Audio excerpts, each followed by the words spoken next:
Sí, pues en este sentido en que a través del aprendizaje basado en problemas, pues el alumno es el protagonista del aprendizaje y es precisamente quien va a ir construyendo el conocimiento, por eso se basa en, en el paradigma constructivista. En este sentido, el docente solamente es un facilitador, un mediador, un promotor incluso del trabajo cooperativo. Aquí también entra mucho el trabajo cooperativo y colaborativo, porque los alumnos tienen que aprender a comunicar, a conciliar, incluso hasta para hacer la hipótesis, ¿no?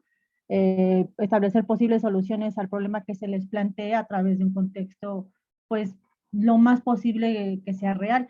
Generalmente este aprendizaje basado en problemas se utiliza ya en las carreras donde ya no nada más intervienen las competencias generales, sino las específicas propias de cada carrera, para que ellos se vayan involucrando un poquito ya cuando lleguen a laborar, que ya no lleguen así como que en blanco. Nada más, doctor. Y en ese sentido donde también señalaba que es importante que la ausencia de sonido, me estaba acordando hace poco que se hizo el examen en Japón y cuando se hace este examen en Japón del ingreso a las universidades, es muy importante que toda la población como que se paraliza, toda la ciudad se paraliza, los aviones no pueden volar en los aires, la policía incluso paran el tránsito si uno de ellos para que pueda llegar al lugar donde se hace el examen. O sea, es un apoyo muy grande a los estudiantes porque es un examen muy, muy importante. Entonces me estaba acordando de eso, de la ausencia de ruido. Le digo que hasta los aviones no hay ni entradas ni salidas del país precisamente para que los estudiantes puedan nada más enfocarse a ese día porque es muy, muy, muy importante. Interesante, profesor Edith. Sin duda, ese país que describes ahí, la seriedad es tremenda, más en el ámbito educativo, ¿no? Totalmente. Y aquí, pues, no sé usted, a mí me ha tocado que aquí pasan un ruidal del demonio y dices tú, Dios mío, ¿no? Claro que sí, te desconcentra. Por supuesto que es interesante dato, profesor Edith.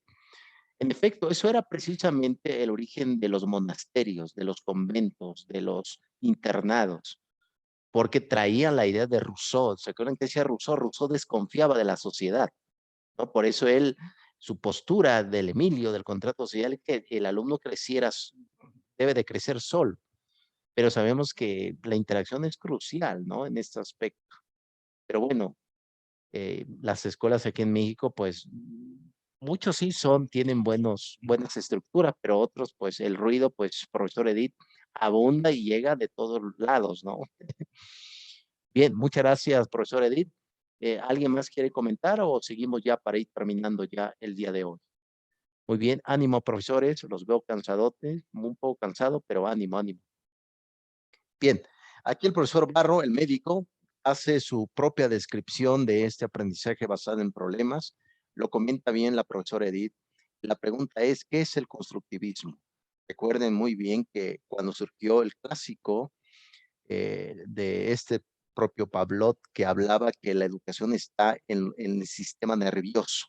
Es lo que lo dijo Pavlov. Pavlov decía que la educación está dentro de nosotros mismos, en la sangre, en las arterias.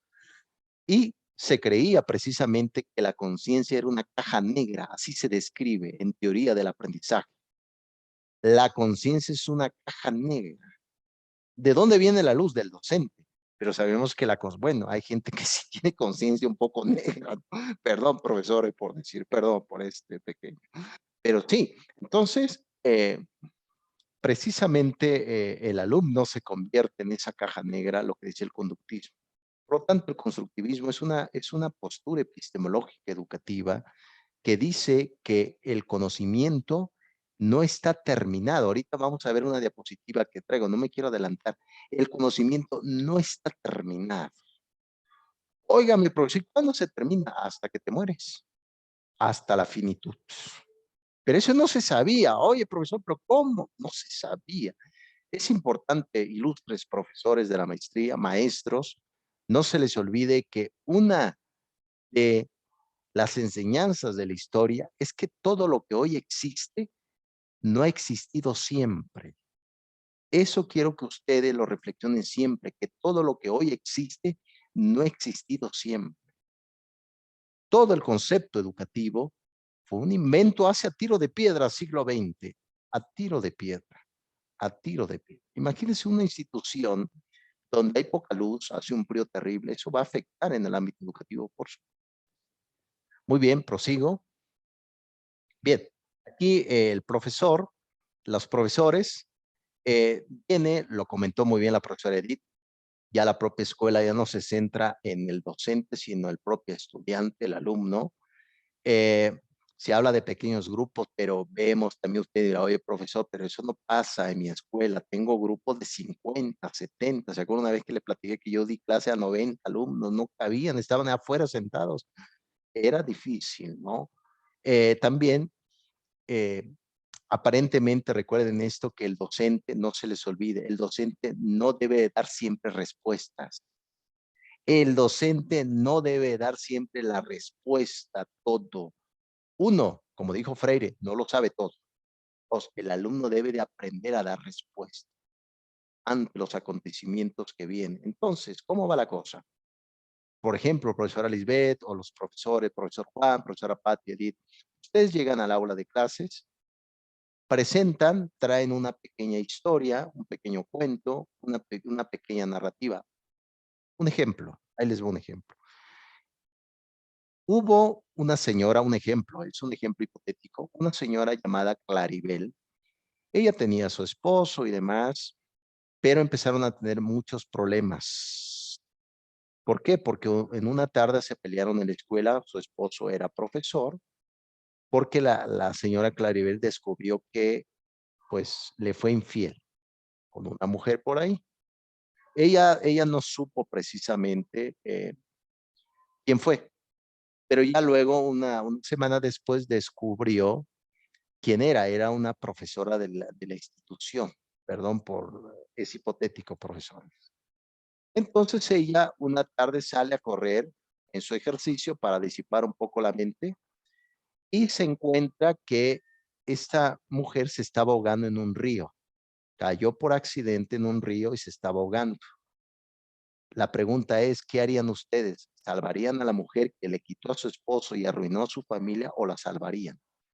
Esos son los tipos de problemas que se llevan al aula. ¿Qué harían ustedes? Otro ejemplo, imagínense, profesor Edith. Tienes un amigo que está a punto de morir. Lamentablemente, como ustedes saben, la muerte está a tiro de piedra, pero el amigo tiene una cuenta de 5 millones de pesos en el banco y el amigo te envía a llamar y te dice, oye, profesor Edith, quiero por favor que este dinero se lo des a mis papás. Ellos no saben nada de mi ahorro, ya tiene años que no me ven. Y dice, claro que sí, y les da todos los datos y demás, y en la tarde muere su amigo.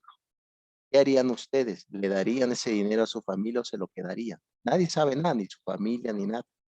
Esos son precisamente los dilemas éticos, morales, que van al aula de clases. ¿Qué harían? De eso se trata el aprendizaje basado en problemas. De eso se trata la vida. La vida está hecha de dilemas, de decisiones, de acciones, sin fin de cosas. ¿Qué harían? De eso se trata el aprendizaje. Y eso ayuda. Es así como deben de llevar a cabo ustedes las estrategias para llevar a cabo este tipo de actividades. ¿Ya lo están haciendo? Claro que sí, ya lo hacen, sin duda. Pero es lo que deben de hacer con estos dilemas. ¿Qué harían ustedes? ¿Dirían la verdad o no? ¿Qué harían? ¿No? De eso se trata precisamente esta perspectiva, profesores. ¿No? Yo me acuerdo que esto lo debatimos con unos filósofos y una filósofa dijo, yo dejaría que se ahogara. Me dijo una grosería por ahí. No lo sé, profesor. No lo sé. Está difícil el asunto, ¿no? Bien, aquí, como les había platicado, según el constructivismo, que es una teoría epistemológica, pedagógica, el conocimiento no está aún terminado, el conocer no está. Vean ese cuadro de Goya, de un anciano ya que va caminando con su bastón y dice una frase, aún aprendo, ¿no? Al final de los días está el aprendizaje. Recuerden que era uno de los mitos de la pedagogía del siglo XVII, XVIII. Decían que a partir de los 20 el sujeto ya no aprendía, sino reafirmaba lo que ya había aprendido. Sabemos que no es así, ¿no? Ánimo, profesores, ánimo, ánimo. Bien, eso es. ¿Alguna pregunta hasta acá, profesores? Ok. Qué historias, ¿no? Estos casos, ¿no, profesores?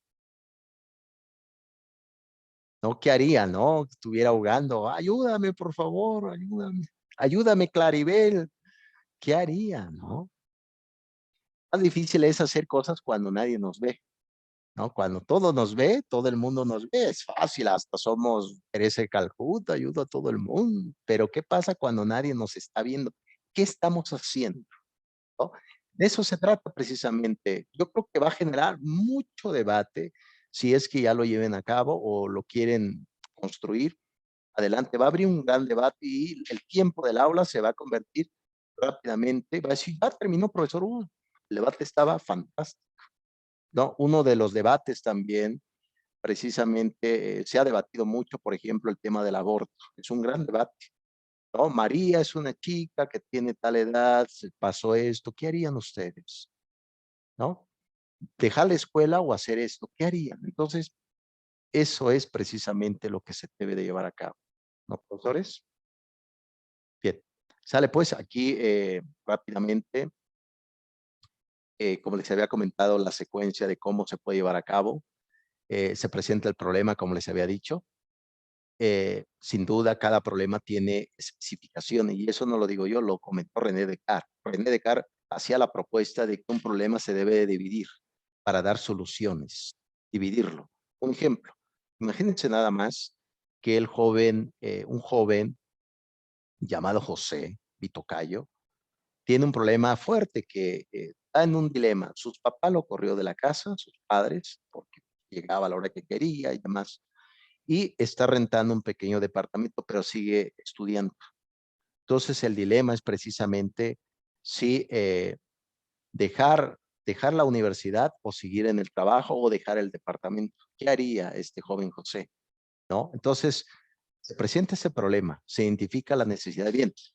¿Qué representa el trabajo y qué representa la escuela? Habrá posibilidad de irse con su tío a vivir para que ahorre un poco en el pago del departamento, ¿no? Entonces, eso es precisamente cómo se va. Recuerden, no se va a resolver nada, se va a disolver, no resolver, ¿no? Eso es importante no perderlo de vista, profesores. Y precisamente eso eh, se llega a una conclusión, a un tipo de dialéctica, a una síntesis, ¿no? De eso se trata precisamente este tipo de estrategias, cómo lo pueden llevar a cabo profesores. Bien, ¿alguna pregunta hasta acá? Ok, le voy a cambiar ya la diapositiva. Bien, aquí aparece otro tipo de metodología, le llaman los 7 pasos, septivium, como se dice en latín. Aquí sin duda, profesora Edith, hablaba de hipótesis, esos supuestos, ¿no? Siempre esos supuestos que van a aparecer. Eh, Sin duda, sobre todo, a veces estamos metidos en pequeños vasos y nos ahogamos en esos vasos. La idea es salir precisamente y dar algunas pautas para presentar algunas connotaciones, ¿no? Eso es lo que se debe de hacer con el propio aprendizaje pasando en problemas. La siguiente semana ya estamos en el ocaso ya de nuestras materias. Vamos a volver a revisar otra vez las autores, vamos a profundizar un poco más. Ahí vienen muchos casos también donde podemos ir analizando y ustedes eh, darán la última respuesta sobre este punto. Recuerden esto, en el aula de clases no solamente se aprende, en el aula de clases no solamente se aprende, sino se aprende también a dudar. ¿No? Imagínense nada más que llegue Pepito a su casa y le dice, oye Pepito, le dice su mamá, ¿qué aprendiste? No aprendí nada hoy, mamá, aprendí a dudar. ¿Cómo? ¿Traes más dudas? Se supone que vas a la escuela a disiparla. No, mamá, tengo más dudas. No es posible, háblale a la profesora Lisbeth, ¿qué hizo con mi alumno? Le generó dudas. Pues precisamente el planteamiento de la educación basada en problemas no parte de la certeza, parte de la duda. Recuerden esa frase, cogito ergo sum, pienso, luego existo, lo que decía René Descartes. René Descartes parte con la duda, no con la certeza, ¿no? No se les olvide esto, profesores. Bien, ¿alguna pregunta que tengan, profesores? Ok, por ahí,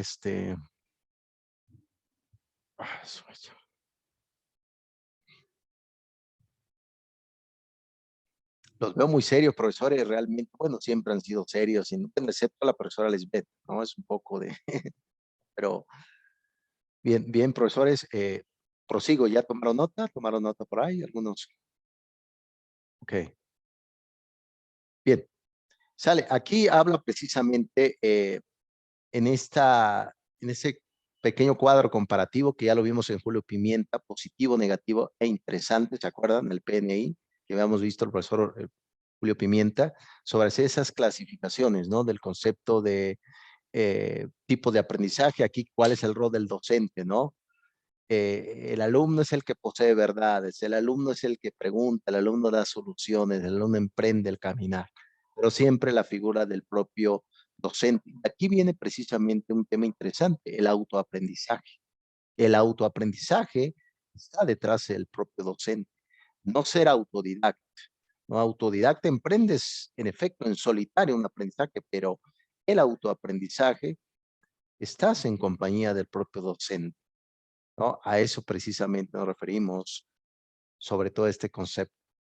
Bien, profesores, ya hemos terminado ya nuestra materia competencias. Vamos ya con nuestra otra materia, proyectos educativos. ¿Alguna pregunta, profesores, hasta este momento? No, profesor. Ok, muchas gracias, profesora Edith. Bien, dejamos ya la educación basada en problemas. Yo creo que ustedes ya lo llevan a cabo, ¿no, profesores? O, bueno, yo creo que ya lo hacen, ¿no, profesores? Esto es como, no es algo nuevo. Ok, muy bien, voy a compartir. A ver, déjeme ver. Bien. Sale pues, vamos con proyectos educativos, diseño y evaluación de proyectos. Ya dejamos ya nuestra materia, estrategias basadas en competencias educativas y vamos ya con nuestra otra materia, diseño y evaluación de proyectos educativos. Lo comentó bien la profesora Patricia, donde ella dijo, bueno, profesor, este recorrido tampoco no ha sido muy fácil de revisar algunas variables, pero sin duda cuando ustedes lo hagan o ya lo están haciendo, cuando digan, bueno, profesor, le digan al director, señor director, quiero hacer una tarde familiar con mis jóvenes. Vamos a vender pues unas empanadas para recaudar fondos para la clausura o X. Y el director va a decir, pues hágame la propuesta, profesora. Pues precisamente ahí entra ese tipo de modelo de proyectos educativos. Cómo se debe llevar a cabo y cuál precisamente lo que se busca. Bien, vamos a entrar ya en materia. Ok, a ver, vamos a ver. Yo creo que ya nos regresamos al aula, ¿no, profesores?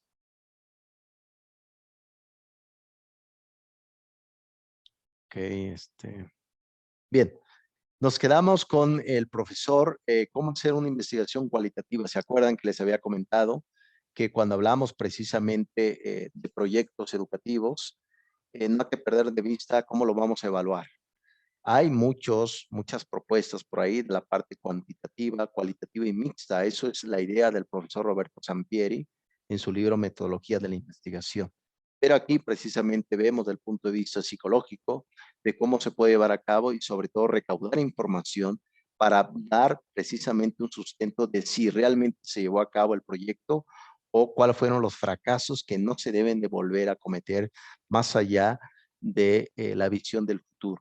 Habíamos visto a Levi Strauss, ¿se acuerdan? Al profesor Strauss, que hablaba precisamente del aspecto de la etnografía, ¿no? Strauss fue un antropólogo social, también estudió psicología, y bueno, tiene un mentado cuervo ahí que les lo habíamos platicado anteriormente, el profesor Levi Strauss, ¿no? Levi Strauss, al igual que el propio Michel Foucault, fueron los creadores del estructuralismo. El estructuralismo es una corriente filosófica, sociológica que dicen que cada uno de los sujetos particulares, yo, por ejemplo, profesora Lisbeth, estamos dentro de una estructura social. Y de esa estructura social no nos movemos, no nos salimos de ahí. Y esa estructura social, al final de cuentas, comentaban estos antropólogos, nos definen quiénes somos, ¿no? Entonces, no hay que perder de vista que el proyecto educativo también es una estructura social. Bien, eh, eso fue lo que revisamos con el mentado Levi Strauss y el mentado Cuervo. Habíamos visto el tema de la etnografía, ¿se acuerdan? Que surge desde las ciencias sociales, desde la antropología, que detrás precisamente del aspecto de un proyecto educativo no pierdan de vista dónde se va a llevar a cabo y cuáles las circunstancias culturales donde lo quieran hacer. Imagínense nada más, por ejemplo, una profesora que diga, es que profesor, voy a hacer un baile hawaiano con mis alumnos. Espérame, este es un colegio semper altius, ¿no? Del amadox, cuidado, no creo que se pueda llevar a cabo. Ese es precisamente el concepto de la etnografía, revisar el aspecto cultural de las culturas, ¿no? De las tradiciones y demás. A eso nos referimos y esa es la idea del profesor Levi Strauss. Profesora Lisbeth, ¿quieres comentar algo? Sí, doctor. En referencia a lo que comenta, ¿no? De que a veces los docentes, pues, diseñamos algunas actividades así como que no les gustan mucho a los papás. Yo soy una docente que me gusta inventar cosas y me recuerda hace algunos años, yo creo que ya unos 14 años, Sí, que implementé en un 10 de mayo, bueno, para el festival, el baile de concheros, ¿sí? Y ya saben que es con su pectoral, su taparrabos, sus caracoles. sí, Entonces, con niños de segundo grado de primaria. Sí, tuve muchos conflictos, como usted bien lo menciona. Un papá incluso me fue a gritar y me dijo, no, es que mi hijo, ¿cómo va a andar enseñando todo? Y no sé qué. No hay ningún problema, señor. Si usted no quiere su hijo que no participe, no tenemos problema, pero lo tenemos que integrar. Y bueno, sí. finalmente hablé con él y el baile salió, la verdad es que salió muy bonito.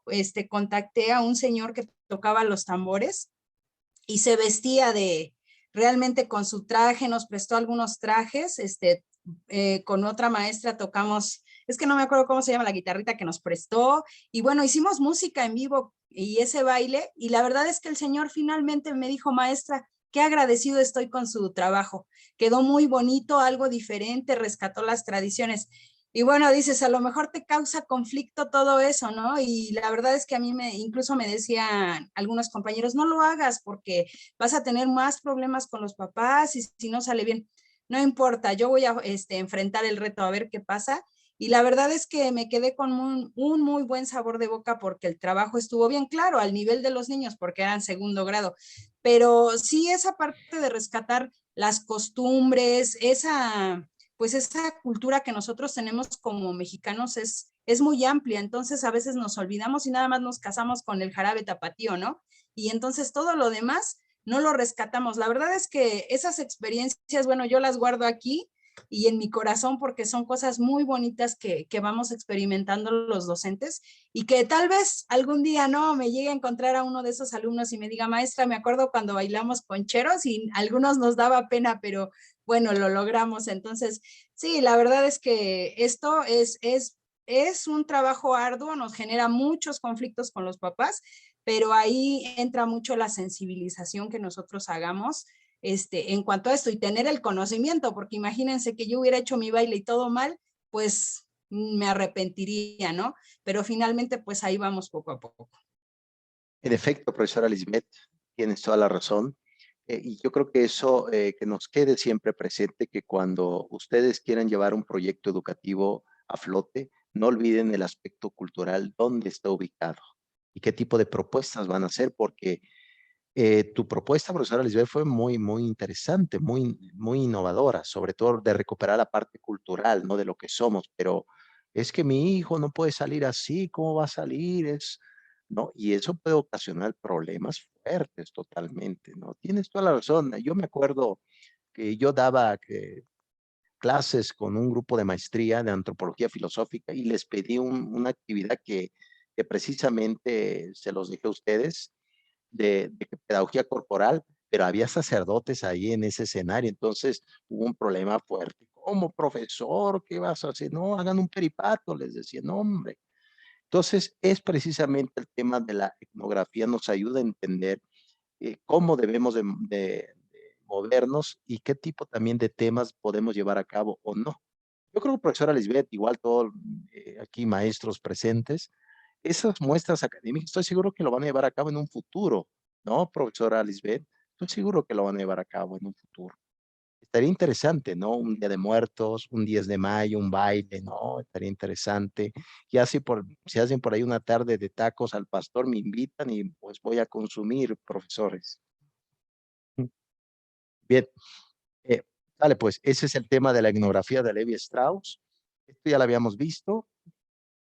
Aquí habíamos hablado de la flexibilidad, rápidamente lo habíamos ya tocado, sobre todo en el aspecto de que no vamos por los números, vamos por la experiencia personal, eso sin duda.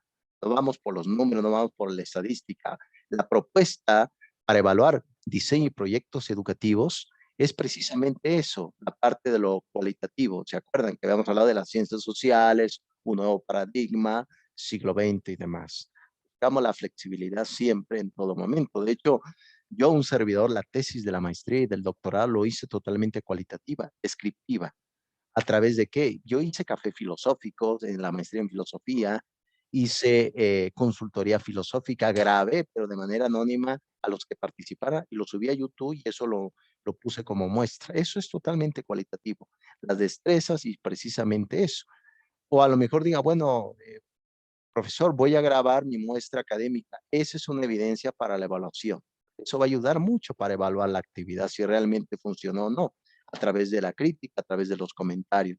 No necesariamente una evaluación tiene que ser por escrito, ¿no? A eso nos referimos. Bien, prosigo, profesores. Esto pues ya lo habíamos visto, nada más estoy haciendo un pequeño recalentado, como si fuera el 25 de diciembre, que ya está a tiro de piedra, ¿no? Y aquí, Doctor, yo tengo una duda, perdón, estoy bien preguntona. no te preocupes. Oiga, ¿y cómo llevó a cabo esa actividad del café filosófico?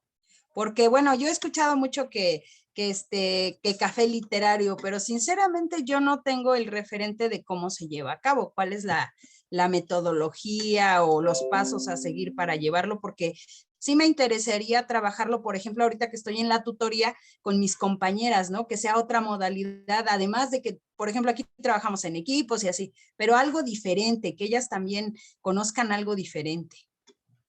Sí, totalmente, profesora Lisbeth. Ese modelo de café filosófico que les platico surgió en Alemania a partir de los años 80 por un doctor en filosofía llamado Yer. Este profesor, curioso, invitaba a sus amigos para hacer una tarde, una esquina, una cafetería por ahí. Se reunían cada martes a las 7 de la noche y empezaban a debatir temas, pero esos temas previamente ya se habían revisado, ya, por ejemplo, les habían enviado un mensaje por correo electrónico, vamos a leer este texto, vamos a revisar este libro y lo vamos a comentar en el café. Es decir, todos los que van al café ya traen una idea de lo que se va a tratar. Empezaron a discutir y demás y se volvió famosísimo. Se aplicó en España con Barrientos, este profesor de Harvard, Ran Laha, que es un profesor de Israel, yo tuve la oportunidad de conocerlo. Lini Amir también es una israelita, es una judía, también llevaron a cabo el café filosófico. Se reúnen en grupos de 4 de 5 personas y llevan un tema específico que previamente ya se revisó y empiezan el conversatorio. Ese conversatorio se puede grabar en un video y eso se puede subir a las redes sociales. Ese es el café filosófico, profesora Lisbeth, ¿no? Se puede armar, lo puedes armar inclusive en tu escuela, profesor, lo pueden armar un café pedagógico, ¿no? Una pequeña charla, un club de lecturas, pueden armar y pueden generar ese debate.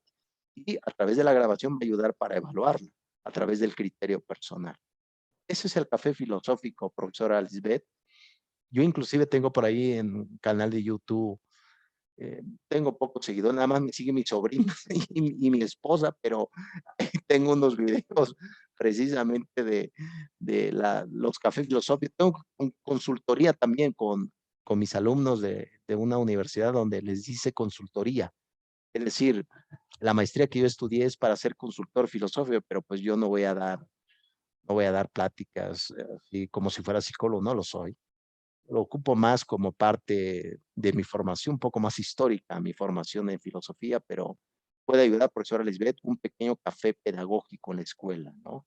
Se reúnen en grupos de 4 o 5 y discuten temas específicos, lo graban y eso puede ayudar. Puedes invitar a los alumnos a hacer un pequeño, un proyecto, imagínate, café pedagogo, yo quiero estar ahí, yo quiero estar, ¿no? Bien, eso ojalá que te haya ayudado, profesora Lisbeth. Sí, le agradezco mucho, doctor.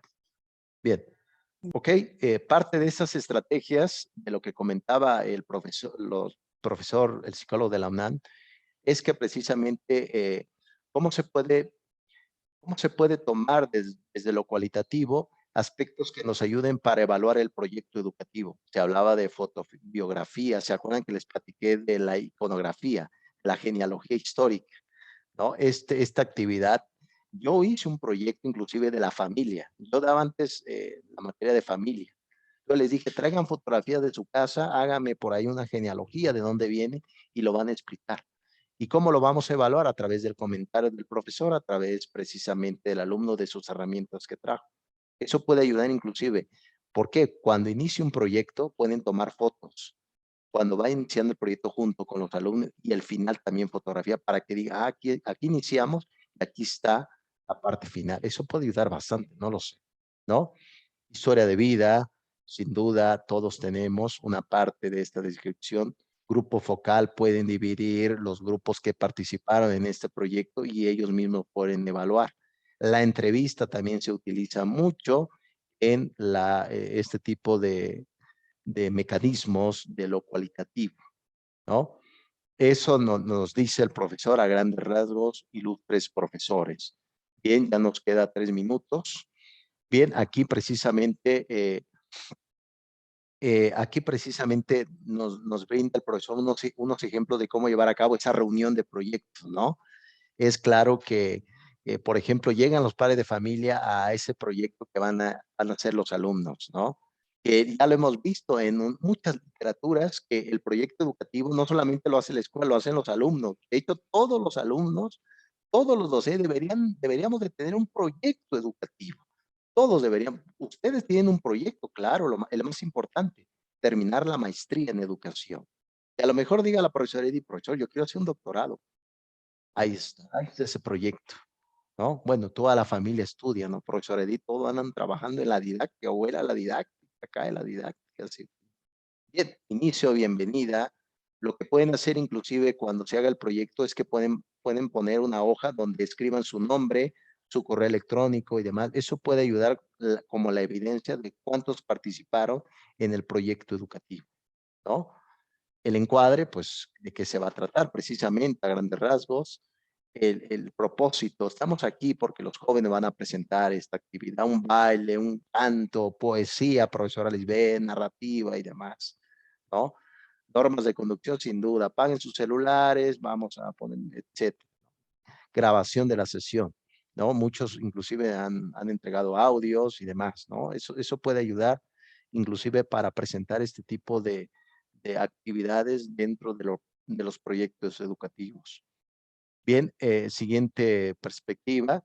Aquí como parte de esa está precisamente ya una vez terminando ya el líder del proyecto, que en ese caso es importante que hable el docente, la despedida, registro, lugar de reunión. Todo eso no hay que perder de vista cuando se hace, según el profesor, el psicólogo Juan Luis, no hay que perder de vista este concepto de los propios proyectos educativos, ¿no? Profesores ilustres. Bien, ¿qué les parece, profesores? Como siempre, tomemos un pequeño recesito, unos 4 minutos, regresamos ya para ir terminando, también para respetar su tiempo, porque ya hace un poquito de hambrita, profesor Juan, y ahorita nos vemos, ¿qué les parece? Sale, profesor, ahorita nos vemos.